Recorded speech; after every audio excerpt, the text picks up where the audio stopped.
jauh masih ini. Kamu baterai. Sriwijaya FC akan membuka putaran kedua Championship 2025-2026 dengan bertandang ke Stadion Pakansari Bogor, markas Garuda Yaksa FC. Laga ini menjadi ujian berat mengingat tuan rumah masih kokoh pemimpin klasemen grup 1.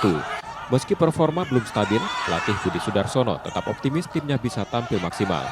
Ia mengingatkan seluruh pemain agar tetap mewaspadai agresivitas Garuda Yaksa. Garuda Yaksa ya, itu tim yang sangat luar biasa. Iya. Yang penting mau aja, mau tapi semuanya, mau kerja keras semua, bukan satu orang dua.